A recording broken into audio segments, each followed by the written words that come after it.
Welcome to the second part of the chapter Gender and Caste. In this part, we will talk about religion and politics. The division based on religious differences is not as universal as gender differences. See, as we have seen in first part of this chapter, the differences based on gender differences is throughout the world. But if you see, there are very few countries, or there are some countries in which the differences are based upon religious. As we If you take example of India, in India people following different religion are living together, so there are chances that some people are fighting against each other, some people are thinking that they are superior as compared to other people. So religious differences are in some countries, it is not universal as gender differences. Religious diversity is fairly widespread in the world today. Many countries, including India, have their population followers of different religion. See, as we see in India, people following different religions are living in India, like Hindus, Muslims, Sikhs, Christians, Jews, etc., are living in India. So they are following different types of religions. So there are chances that they can fight with each other.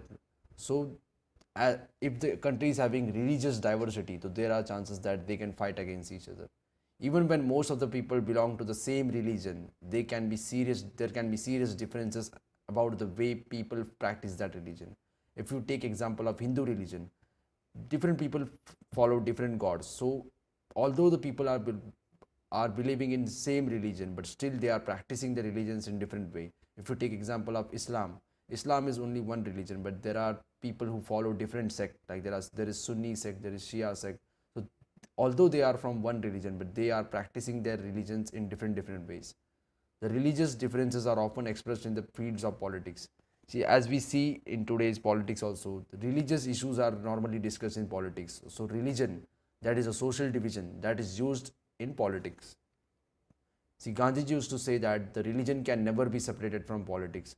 What he was what he was talking, that there are some good things in some all the religions. So what he was saying, that the good things should be used in politics. If you take example of Islam, Islam is one of the most punctual religion, that the, that they should do five times namaz in a day. So that is about punctuality. That is good thing in Islam that we should use in politics. Or if you talk about Hindu religion is tolerant religion, so that thing should be used in politics.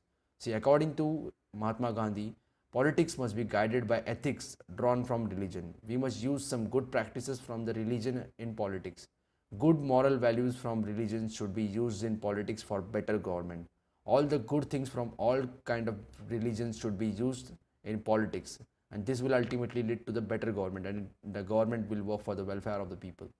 Human rights groups in our country have argued that most of the victims of communal rights in our country are from religious minorities. Many of the human rights studies have came to a conclusion that if you talk about any of the communal rights, most of the people who are affecting from this communal rights are minorities. In India, people who are having less than 50% share in population are considered as minorities. Like we can take example of Muslims, Parsis, etc. The human rights groups have demanded that government should take special steps to protect religious minorities. See, women movement have argued that family laws for of all the religions discriminate against women. In India, we have separate laws for issues such as marriage, divorce, adoption, inheritance, etc. In our country, different family laws apply for followers of different religion. If you take example of penal code, Indian penal code, if Hindu commits a crime or Muslim commits a crime, both of them get a same both of them get the same both of them are treated equally as compared to law. In Indian penal code, suppose Hindu commits a murder and Muslim commits a murder, both of them will get a death penalty. But if you talk about other laws, like laws related to family issues like marriage, divorce, adoption, inheritance, different religions in India are having different laws. Like Hindus are following Hindu penal code, Muslims are following Sharia law. So for different religions, for marriage, divorce, inheritance, there are different laws.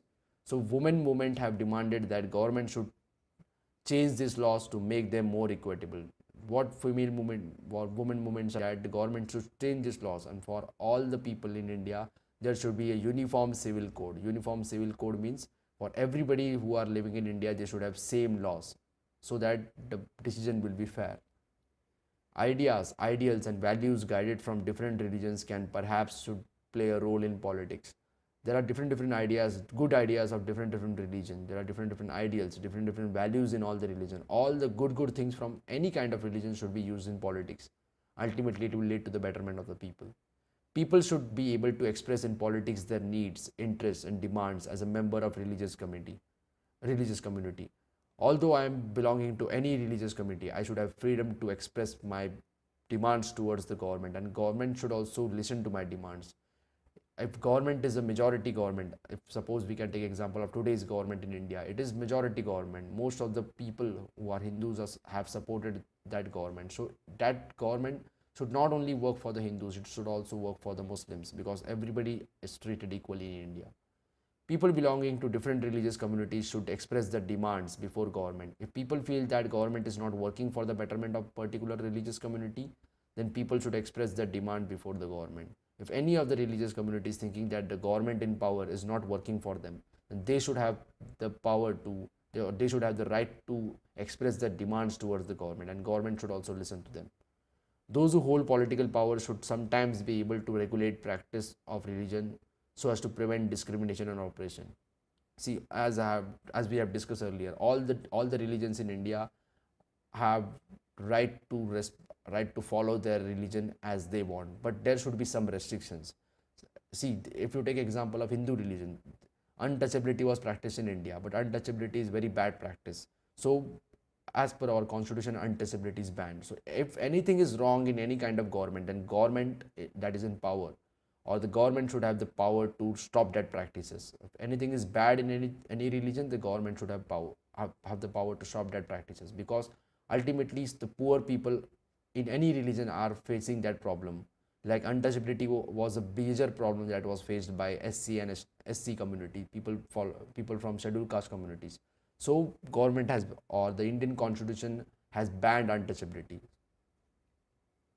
If some religions has bad practices, then the government should have power to change that practices. Government can make laws to regulate those practices. Example, Sati, untouchability is banned in India. If someone practices Sati or untouchability, he can be punished. See, while making laws regarding the religious matters, government should not differentiate between any religion. If government want to ban any wrong practices in any kind of religion, then all the religions should be treated equally. Government should not treat any religions as superior and any religion as inferior. They should not favor any religion. Government should treat every religion equally. What is the meaning of communalism? Communal politics is based on ideas that religion is the principal basis of social community. What does communalism mean? That if you want to divide the society, then the society should be divided on the basis of religion. So communal politics is based on the idea that religion is the basis of social community. There are different ways in which society can be divided, male, female, or rich, poor. But in communalism, the society is divided according to the religion, Hindu community or Muslim community. When one religion and its followers are pitted against each other, when people from two different religions are made to fight against each other, this happens when belief of one religion are presented as superior to those of the other religion. When they fight, when they think that I am superior as compared to him, so they try to prove their superiority and they try to fight with the person from other religion. The government favors one religion. If government is favoring one religion, as we saw in first chapter, power sharing, in which Sri Lankan government or Sinhali government was favoring Buddhism. So people who were practicing other religions like Christianity, Hindus, Muslims, they were treated as inferior. So no government should treat their citizens as superior and inferior. All the citizens should be treated as equally. Government tried to foster Buddhism in Sri Lanka. Government uses its power to establish domination of one religion over the rest. Beliefs of one religion are presented as superior to those of the other religions. That should not be done. Manner of using religion in politics is communal politics. See, if politics, what is the importance of politics? In politics is for, if any party is contesting election, what is the ultimate goal of that political party? The ultimate goal is to win election. So they are finding out different ways in which they can get more and more votes. So there are many political parties who are using religion for getting more and more votes. They see to it that people from some religions who are voting for them, they are happy, so they give different promises to them to get more and more votes. So communalism involves thinking along the following lines. If the follower of particular religion must belong to one community, what is the basis of communalism? Or if you want to divide a community according to the religion, then what should be the basis? The basis is the followers of particular religion must belong to one community. If any difference is there, they may be irrelevant or significant. Suppose we take example of Hindu community. If I want to divide a society into a Hindu community and Muslim community, there are chances that people from Hindu community are not economically equal. Some may be poor, some may be rich. But what communal people are thinking, that differences are not mattering. What is mattering, that these people are Hindu and I should separate them as Hindus, not as rich or poor Hindus or rich Hindus, etc. It is the belief that these people who follow different religions cannot belong to the same community.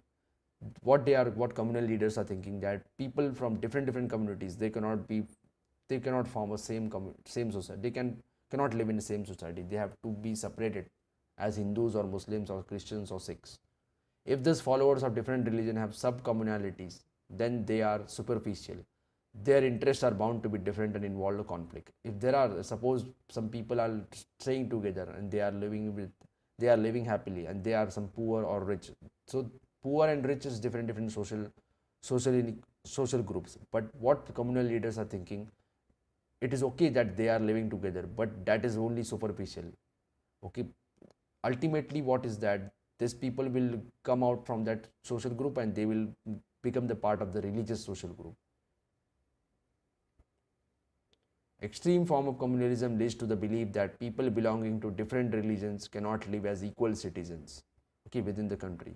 When one religious group tries to dominate the rest of the religion, mostly majority religious communities try to establish its domination over the minorities.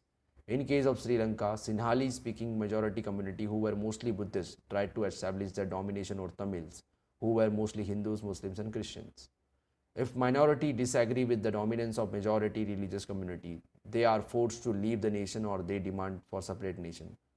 Like in case of Sri Lanka, the majority community, the Buddhist community, was not giving equal status to the minority community or Tamils or Hindus, Muslims and Christians. So ultimately they were demanding for equal rights, but the majority government was not giving them equal rights. So they were either forced to leave their country or they had to demand for separate country. So there was a civil war in Sri Lanka. Tamilians fought against the Sinhalese to establish a different nation. There are many voices again inside this every community. If you take example of Hindu community or Muslim community, there are different people who are having different demands. So all the people who are having different demands will raise different voices. Like for a person who is Hindu and he is rich, he is having some different demands towards the government. Person who is a Hindu is from a middle class, he is having some different demand towards the government. And person who is a Hindu and he is a poor, he is having some different demand from different demands from the government. So although they are from same community, same Hindu community, but these people are having different demands on basis of their social status or basis of their economic status. People of one religion do not have same interests and aspirations. See, poor people are having some different kind of aspirations, rich people are having some different kind of aspirations. Although they are from the same community, but their aspirations and dreams are different. It is very difficult to fulfill the demands of all the people from same religious community. So if we are trying to bring all the followers of particular religion together, there are chances that demands of some section of the community will get suppressed. And whose demands are getting suppressed? The people who are not that much powerful, who cannot raise their voices powerfully towards the government. So their demands are getting suppressed. And people who are powerful, who are united, their demands are getting fulfilled. Communities can take various forms in politics. The people believe in superiority of one religion over other religion. People from one religious community form incorrect opinion towards the other religious community. These opinions are formed without knowing the facts. Without knowing the facts, we are thinking that the people from some communities are terrorists or they are wrong, or people from one community is bad. That is wrong. We are not knowing the facts. We are just labeling them as terrorists, or we are just labeling them as intolerant people, etc.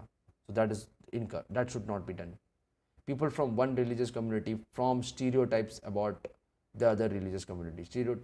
They are just thinking that these people are bad. We should not live with them. We should not interact with them, etc.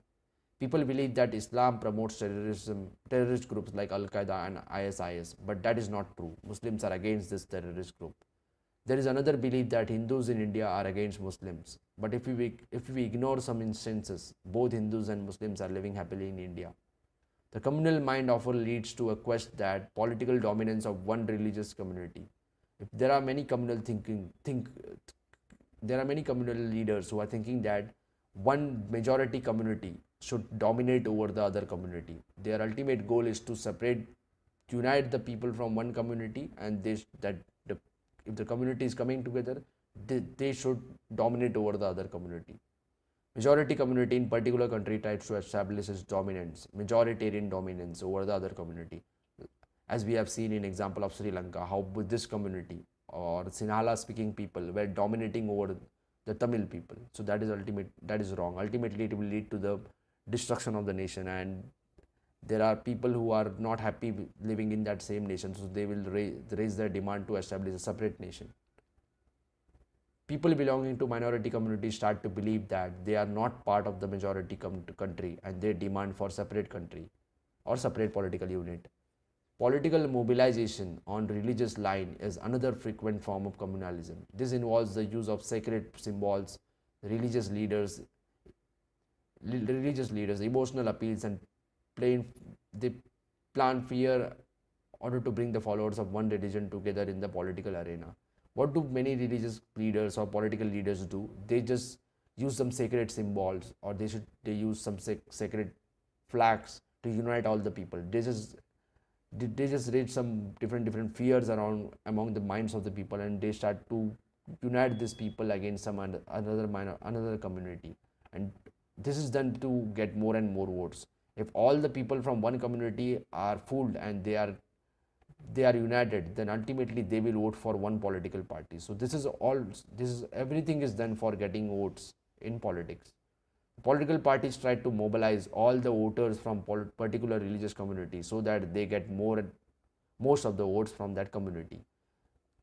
They use religious symbols, religious leaders to win elections. Many religious leaders join political parties and get elected. We know many examples how many religious leaders from different religions have joined political parties. Many of them have also started political parties, and they have helped many political parties to win election. Leaders emotionally appeal the people to vote for their political parties. Many political parties give ticket to the candidate on the basis of the religion.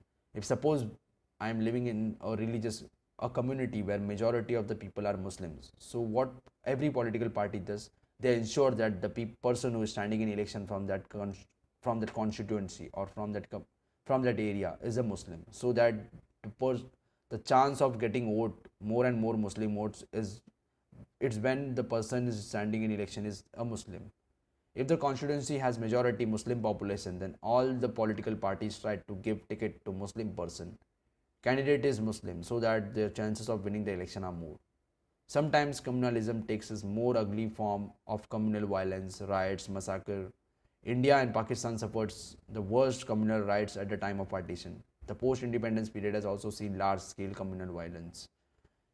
If ultimately after some time, when there are small differences at grassroots level, but ultimately what happens, as we have seen in case of India and Pakistan, two religious communities were facing against each other, they were fighting against each other, and ultimately Muslims were demanding for a separate country, and there were lots of riots. More than 10 to 15 lakh people were killed, more than millions of people were killed, and ultimately separate country Pakistan was established, and it was established on the basis of religion. And there are many violence, there are many riots that have also happened on the basis of religion in post-independence periods, after we got independence also. So what is the solution for this? The solution for this is a secular state. Let us see what is the meaning of secular state. The communalism is one of the major challenges to democracy in our country. The makers of our constitutions were aware of this challenge. That is why they choose to model of secular state. So India is a secular state. Pakistan is not a secular state. Pakistan is an Islamic republic. Characteristics of secular state. There is no official religion for the Indian state. Our constitution does not give a special status to any religion. So there is no official religion in India. Neither Hinduism nor Islam nor Christianity. No religion is a official religion of our country. If you take example of Sri Lanka, Buddhism is the official religion. If you take example of Pakistan, Islam is the official religion. If you take example of United Kingdom or Britain, the official religion is Christianity. But in India, we are not having any of the official religion. The Constitution provides to all individuals and communities freedom to profess, to declare, to practice, to follow, and to propagate, to spread any religion and not to follow any religion. If I am practicing any of the religion, that is as per my choice. Nobody can pressurize me to follow any religion. If I don't want to follow any religion, that is my choice. If I am following any religion, if suppose I am following Hindu religion, then it is up to me to practice how I have. It is up to me. I am having the freedom to practice the religion as I like. I can declare that I am from this religion. Suppose today I am Hindu, and if I want to change my religion, I can also change my religion. All the freedom is given to the people of India, and I can spread my religion as I want. But I should not torture anybody, or I should not pressurize anybody to practice my religion. I can spread my religion. If the person is thinking that my thoughts are good, then he may accept my religion, but I cannot pressurize him. Pressurizing is wrong. The Constitution prohibits discrimination on the grounds of religion. In India, we cannot discriminate anybody on the basis of his or her religion. In India, everybody, irrespective of their caste, color, religion, etc., they are treated equally. All the Indians are treated equally in India. At the same time, the Constitution allows the state or the government to intervene in the matters of religion in order to ensure equality within the religious community. As we have seen earlier also, there are different issues in different religions. So if I want to change any of the religion, then the power to change the religion is given to the state or the parliament or the government in power. They can change any of the bad practices in any religion. Suppose if you take example of Hindu religion, untouchability was the bad practices that was followed in Hindu religion. So ultimately, when our constitution makers were making the constitution, they have made a provision in the constitution to ban untouchability because it is a bad practice. If there are some bad practices in the particular religion, then government can make laws to stop that practice. Example, untouchability is banned in India. Secularism is not just an ideology of some parties or person. The idea constitutes of one of the foundations of our country. Communalism is not only threat to the some religious community, but it is threat to the existence of India. If we can imagine how, if there are fights between different communities in India, there is no peace, then ultimately after some time many different communities will demand for different separate nations, and ultimately the idea of India, the India today that is existing, that will not exist in future. There will be different parts of India where Hindus are living, Muslims are living, Christians are living, Buddhists are living, etc. So secularism is not just the ideology of some political parties or person. It should be the ideology of all the people living in India. All the people who are living in India should treat all the religions equally. They should respect their fellow citizens. As people following different religions live in India, there are chances that there will be differences of opinion between people belong to different communities. If we don't follow secular ideas, the unity of India will be in danger. People from different religious communities will demand for different country or separate country. We must combat communal ideas. We should fight against the communal ideas. It is not only duty of the government to counter communalism, but also the duty of the common citizens to come together and counter all the communal ideas. Example, people should not give vote to the person if he is from their religion, but they should give vote to according to this merit. I should not think that the person is from my community or my caste or my religion, then only I will vote for him. I should check whether that person is malicious or person is good or bad. He is non-corrupt or corrupt. He is having the merit to rule the country. Then only I should vote for him, not on the basis of religion. People should not fall prey to the leaders who are using communalism to get power. There are many political leaders who are using communal stands, or they are appealing people to vote for them on the basis of religion. We should not give them support. We should support the honest candidate who is working for the betterment of our country. Thank you. The next part we will continue with caste and politics. Thank you for watching. Please share this video.